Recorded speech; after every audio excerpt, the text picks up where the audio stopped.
Hello warriors. Relationship में कुछ लोगों के पास कई तरह की ट्रिक्स होती हैं दूसरों को कंट्रोल और मैनिपुलेट करने के लिए, जिससे वो आपका फायदा उठाते हैं। अगर आप उन ट्रिक्स को समझ जाओ तो आप खुद को प्रोटेक्ट कर पाओगे उनसे। चलो आज उन ट्रिक्स पर नजर डालते हैं जिनसे वो आपका फायदा उठाते हैं। Let's get started.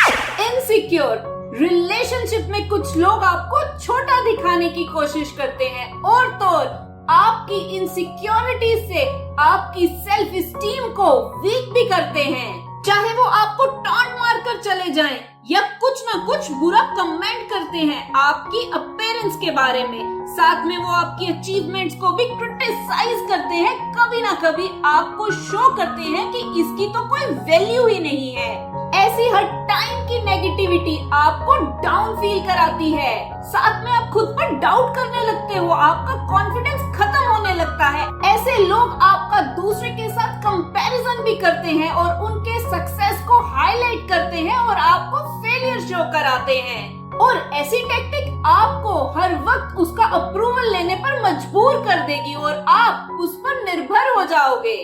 और वो यही चाहते हैं। और रियलिटी ये होगी कि वो ही ऐसी इनसिक्योरिटीज को आपके सामने क्रिएट कर रहे होंगे, आपको छोटा दिखाकर, क्योंकि वो आपको अपने थंब के नीचे रखना चाहते हैं। और ये आपको बुरा फील कराने का एक तरीका है कि आपको अपने बारे में अच्छा फील करने के लिए उसकी जरूरत लगे। ऐसे भी कई रिलेशनशिप होते हैं जिसमें एक पार्टनर काफी डोमिनेटिंग होता है। बाउंड्रीज। रिलेशनशिप में कुछ लोग मास्टर्स होते हैं बाउंड्रीज को टेस्ट करने के लिए। वो बार बार लिमिट्स को क्रॉस करते हैं सिर्फ ये देखने के लिए कि वो कहां तक जा सकते हैं और आप कैसे रिएक्ट करोगे। और ये धीरे धीरे शुरू होता है। वो आपको छोटे छोटे फेवर करने को बोलेंगे जो आपको बिल्कुल भी पसंद ना हो, या वो आपके ओपिनियंस और डिसीजंस को बिल्कुल भी नहीं मानेंगे। जैसे जैसे आपका रिलेशनशिप आगे बढ़ता है वैसे वैसे ये टेस्ट भी बढ़ते जाते हैं।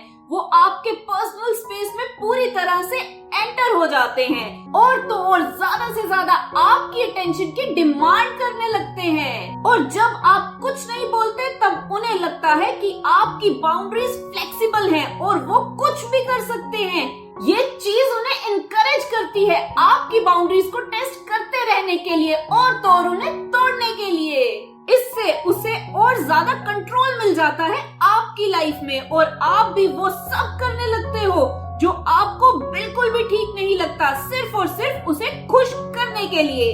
याद रखो, खुद के स्टैंड पर खड़े होना और खुलकर बात करना जरूरी होता है, नहीं तो दूसरा आपका फायदा उठाता रहेगा और आपके पास कोई बाउंड्री बचेगी ही नहीं, सब उसके अकॉर्डिंग ही चलेगा। लाए। रिलेशनशिप में कुछ लोग झूठ बोलते हैं और उन्हें बिल्कुल भी नहीं पसंद होता कि कोई उनके झूठ को पकड़े। अगर उन्हें प्रूफ के साथ उनका झूठ बताया जाए वो फिर भी नहीं मानते। वो तो स्टोरी को ट्विस्ट कर देंगे, आपको बोलेंगे कि आप उन्हें मिसअंडरस्टूड कर रहे हो और सब फैक्ट को गलत बोलेंगे, साथ में आप ही की रियलिटी को क्वेश्चन करेंगे। ये गैसलाइटिंग टेक्निक है जो बनी ही आपको कंफ्यूज करने के लिए है और अपने झूठ को मानने के बजाय इनकार करके वो अपनी स्टोरी पर पूरा कंट्रोल रखते हैं और इसी वजह से आप अपनी मेमोरी और जजमेंट पर डाउट करना स्टार्ट कर देते हो। जब कोई बार बार झूठ बोलता है और नहीं मानता अपनी गलती, ये चीज आपको डाउन फील कराती है और उसके लिए इजी हो जाता है आपको मैनिपुलेट करना। पर अपने झूठ को मानने से इनकार करना अपने आप को बचाने के बारे में नहीं होता, बल्कि इसका मतलब होता है वो अपनी पावर आपके ऊपर दिखा रहे हैं। वो चाहते हैं आप बिलीव करो जो भी आप रियलिटी में सोच रहे हो वो सब बनावटी है और सिर्फ वो ही सच्चे हैं और वो ही मैटर करते हैं आपके लिए। ब्लेम। रिलेशनशिप में कुछ लोग हर ब्लेम को टाल देते हैं ये बोलकर कि मैंने नहीं किया।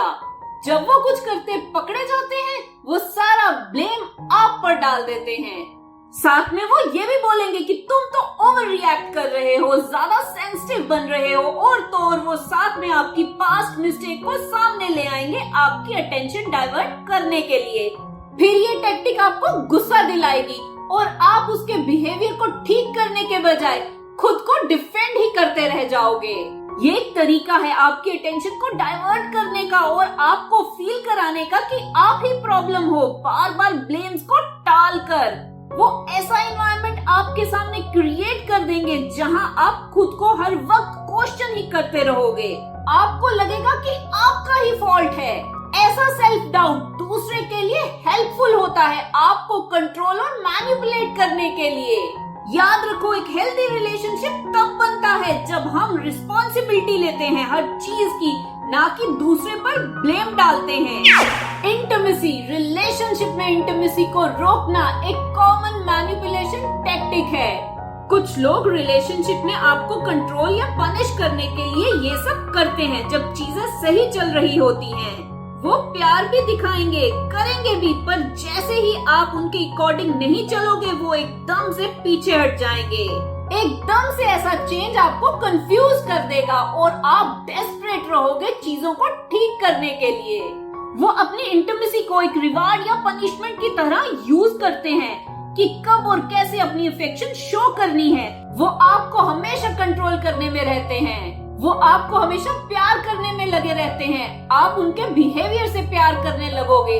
आपको लगेगा कि अगर आप सब चीजें ठीक करोगे तभी वो आपको प्यार करेंगे। और यही साइकिल इंटीमेसी का, कभी प्यार देना और कभी नहीं, आपको एक ट्रैप में फंसा देता है।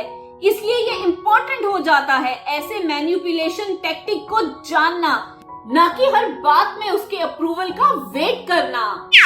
विक्टिम, रिलेशनशिप में कुछ लोग हर बार विक्टिम जैसा बिहेव करते हैं। जैसे ही आप उनके बिहेवियर की बात करोगे वो एकदम से चेंज हो जाएंगे। एकदम से वो बोलेंगे मैं ही हर बार हर्ट होती हूँ और मुझे ही हर वक्त मिसअंडरस्टूड किया जाता है।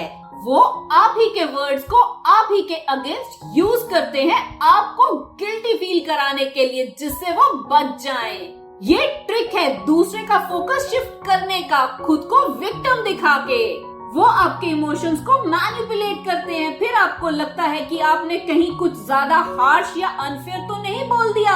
यही कंफ्यूजन आपको उसे कुछ ना बोलने पर मजबूर कर देती है, बजाय उसको अपोलोजाइज करने के या चीजों को ठीक करने के। वो आपकी एम्पैथी को एक्सप्लॉइट करते हैं और आपको ऐसा फील कराते हैं कि उसकी हर एक बुरी फीलिंग के पीछे आप ही रिस्पॉन्सिबल हो। ये क्लेवर वे है अपनी रिस्पॉन्सिबिलिटी ना लेने का और दूसरे को परेशान करने का। ड्रिपिंग, रिलेशनशिप में कुछ लोग दूसरे के दिल में गिल्ट वाली फीलिंग जगा देते हैं। वो आपको शो करेंगे कि आप ही रिस्पॉन्सिबल हो उसकी हैप्पीनेस, वेलबींग के लिए, और जब आप उसकी एक्सपेक्टेशन पर नहीं उतरते तब वो आपको गिल्टी फील कराते हैं। फिर वो ऐसी ट्रिक्स यूज करते हैं, अगर तुम मुझसे प्यार करते तो तुम ये जरूर करते, मुझे तो लगता है मैं तुम्हारी लाइफ में इम्पोर्टेंट ही नहीं हूँ। ये स्टेटमेंट बनी ही आपको बुरा फील कराने के लिए है या उसकी डिमांड को पूरा करने के लिए है। इससे वो आपके हर एक्शन को कंट्रोल कर पाते हैं। फिर आप सब करना स्टार्ट कर देते हो, इसलिए नहीं कि आप करना चाहते हो, बल्कि आपको लगता है कि मेरी वजह से वो ऐसा फील कर रहे हैं। और यही गिल्ट एक पावरफुल मोटिवेटर की तरह होता है जो आपको उसकी डिजायर को पूरा करने के लिए है। याद रखो, उसकी हैप्पीनेस आपकी रिस्पॉन्सिबिलिटी नहीं है, इसलिए उसे मैनिपुलेट ना करने दो और अनरीजनेबल डिमांड्स को पूरा मत करो। फ्रेंड्स एंड फैमिली, रिलेशनशिप में कुछ लोग आपको अपने लव्ड वन से दूर कर देते हैं। वो आपको आपके सपोर्ट सिस्टम से कट ऑफ कर देते हैं और ये वो धीरे धीरे करते हैं। वो आपके लव्ड वंस को क्रिटिसाइज भी करते हैं और साथ में आपको गिल्टी भी फील कराते हैं उनके साथ टाइम स्पेंड करने से।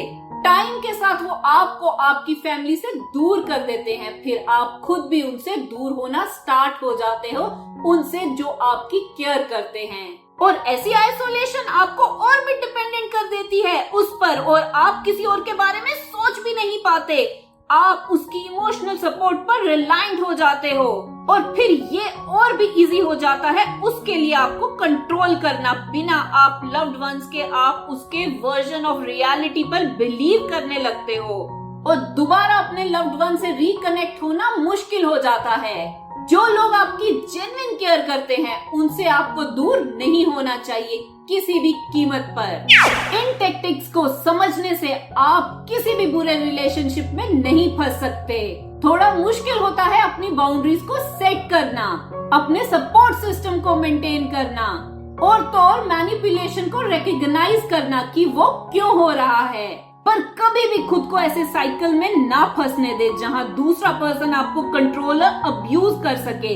याद रखो, एक healthy relationship mutual respect, honesty और सपोर्ट से बनता है। इस चैनल का मकसद है कि हर कोई साइकोलॉजी को समझ पाए और अपनी लाइफ अच्छी कर पाए। अगर ये वीडियो अच्छी लगी तो इसे लाइक, शेयर, कमेंट और सब्सक्राइब करें मेरे चैनल को। Love your life. Thank you.